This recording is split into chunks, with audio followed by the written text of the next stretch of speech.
guys, what is wrong with JIWOOK? Oh my god, like, you saw someone that was ready to change your life. And for some strange luck, you also love him. Why the hell did you run away if you love him so much? But, you know, it's that damn pride. Like, he decided to run away because of his pride. And now, years after, you are broke, dum-dum. The F. I can't believe it's already been 12 years. Honestly, this manga or manhwa really took many turns, and I'm sort of disappointed but also surprised. I genuinely thought that they would be a happy couple after that drug addict left the country, but my gosh, like, I never really expected this turn. Before we get started, I just want to remind our viewers that if you like seeing more yaoi content and would like to support this channel, please don't forget to smash that like button. Also, if you haven't done so, please subscribe to this channel and hit that notification bell. Feel free to message me in my social media at ZEALED FUJOSHI, which I'll be using to interact with viewers about more yaoi content. If that's something that interests you, feel free to follow me at ZEALED FUJOSHI. Finally, this episode will contain explicit content and a lot of manhwa spoilers. With that in mind, please proceed with caution. You have been warned.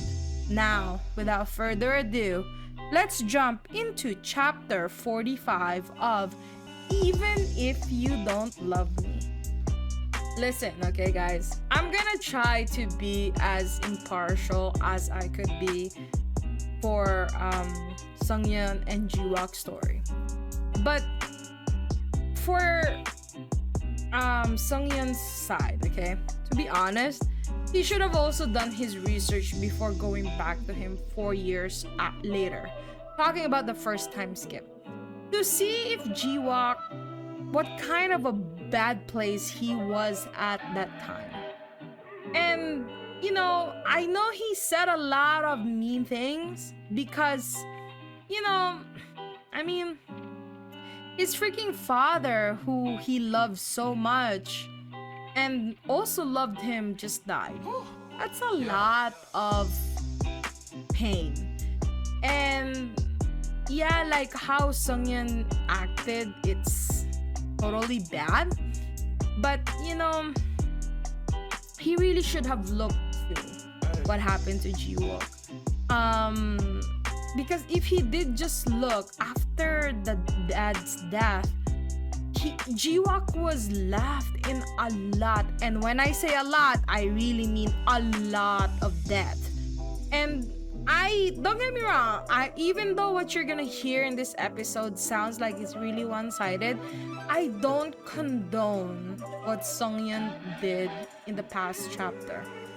And you know, you gotta see that I hope that Seung Eon realizes that there was a reason for everything that Ji Wook has done. Anyway, as for Ji Wook, he really is really stubborn and very prideful to the point of stupidity. Like, come on, like, his mom is living her best life and he is doing what exactly? Like, after all that so-called studying he did in high school that he was so adamant about, his whole life is a complete joke. Living in some young dude's apartment with nothing to his name, all he has to do is ask Seung Eon for help.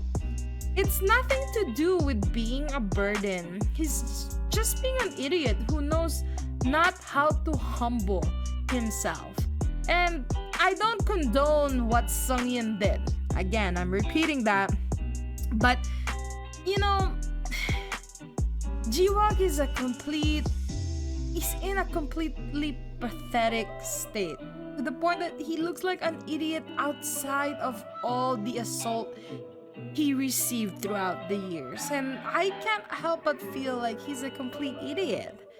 You know, another way of looking at their story could have been in an alternate reality where Sungyeon became his boyfriend, I'm pretty sure those debtors would have backed off, or at least not pressure him so much, because I'm almost 100% confident that Sungyeon will pay this gangster some amount of money on the spot.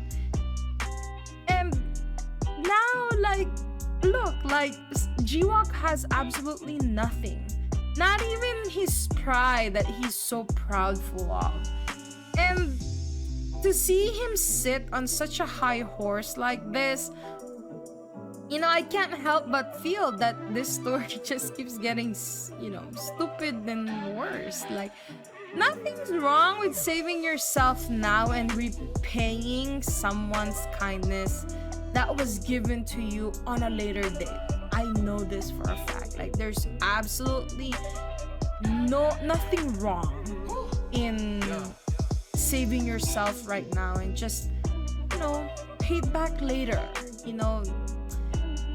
Sungyeon is just really wants to help him out, because he is one, like, trying to be a good friend, and two, is being a good boyfriend, And to be honest, I don't know. I don't have any idea how this is going to work out between them. Like, this whole relationship is a complete mess. And for Asami author Nim, I have no idea how you're going to patch things up between these two. The story, they can't catch a break. Like, I have no idea where the F this story is headed anymore. And my personal opinion, both Sungyeon and JIWOOK are both dumb. Yet here I am waiting for the next chapter. So basically, I'm just ranting. Oh my god. I also wanted to try to be on the middle, where I want to think about this carefully. There's a point in this storytelling where the gap that Sungyeon and JIWOOK has always been huge. JIWOOK has been poor his whole entire life, while Sungyeon had everything handed down to him. Well, not everything, but his life is not as hard as JIWOOK. And for JIWOOK, we have to understand that when you are on that lowest point of your life, you can really feel like you're a burden to society, and that he won't be able to endure it. And this is kind of depressing, but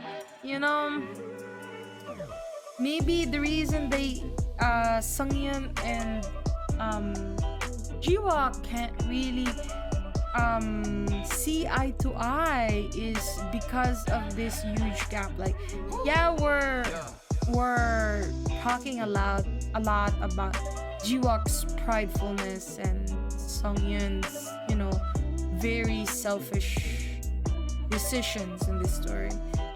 But they live their lives really differently.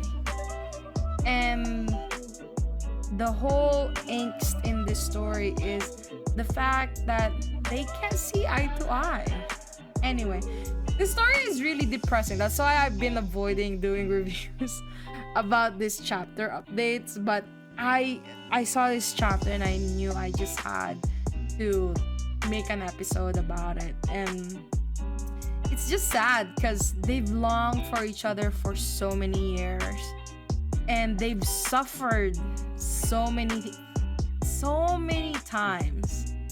And right now, even though like there's a lot of aspects in this story that I don't like, I still wonder when they'll meet again. And also, I just had a realization. Going back to the chapter 1 of this series, where JIWOOK confronted Sungyeon in Sungyeon's company, JIWOOK mentioned all of his family's misfortunes 12 years from chapter 1, meaning the 4-year time skip and then our current time skip of 8 years. The money, the loan shark, the accident, and the death of his father. And I can't help but feel like there could be two suspects in this matter. First is the drug addict. I'm sorry, I keep forgetting his name. It's the blonde dude that really liked JIWOOK in the first season. Or it could also be Sungyeon's sister that could be pulling all the strings here. This is a guess, okay? But these are the two people I can think that might have something to do with what's going on between Sungyeon and JIWOOK. First of all, Sungyeon's sister already knows that Sungyeon and JIWOOK were dating ever since they were in high school. And it's confirmed when Sungyeon went to his sister's office and asked for 1.5 billion of money. As for the drug addict, and excuse me, I can't remember his name right now, but he has a lot of unsettled issues with Sungyeon, and the whole storyline from the first season was the fact that he wanted to separate JIWOOK from Sungyeon. So I wouldn't be surprised that when that dude was sent off on abroad, maybe all these misfortunes is because of him. And I find it really suspicious that JIWOOK's father's accident is too much of a coincidence that I kind of feel like it's not really an accident. The way JIWOOK was talking about it, I can't help but feel like maybe it really wasn't an accident. I believe that the drug addict's family is the one who murdered his dad. Because, you know, remember when he left, like he was talking for a long time that he... Oh, no.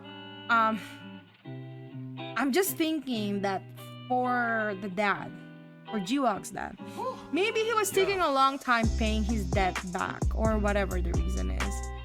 And like maybe the mafia people got very impatient. And speaking of mafias, remember on the flashback of Sungyeon and the drug addict psychopath guy, that one of the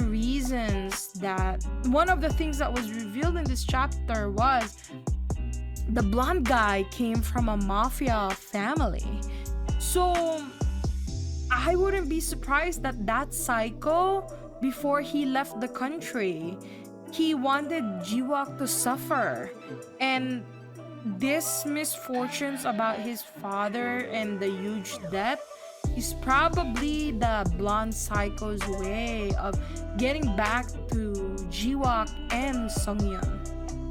And I wouldn't be surprised if the psycho will put all of the crimes he did on Sungyeon and accuse him for the bad things that happened to JIWOOK. That actually makes more sense if you look back in chapter 1. Anyway, still thinking about how much time has passed in this series, and it's only 45 chapters, and here I am reading Painter of the Knife. We're nowhere close. 12 years has passed, and one thing that I think is gonna be a plot line in this story is the poor dog. The dog that Sungyeon got for JIWOOK when they were in high school, since it's a total of 12 years now. That poor dog is probably dead now. After 12 years of living, that poor little doggy was never properly named and sadly never properly loved. That's sad. Anyway,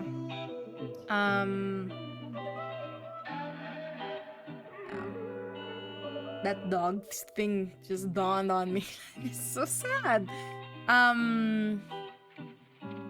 JIWOOK and Sungyeon.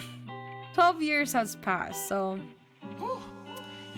I wonder if Sungyeon is still looking for JIWOOK. I'm really interested on how are we gonna get to that chapter 1 scene, and did he actually gave up after JIWOOK ran away from him the second time around? That's one of the many questions we have in this series, and it's so much drama. This series has so many things to think about, similar to Painter of the Night.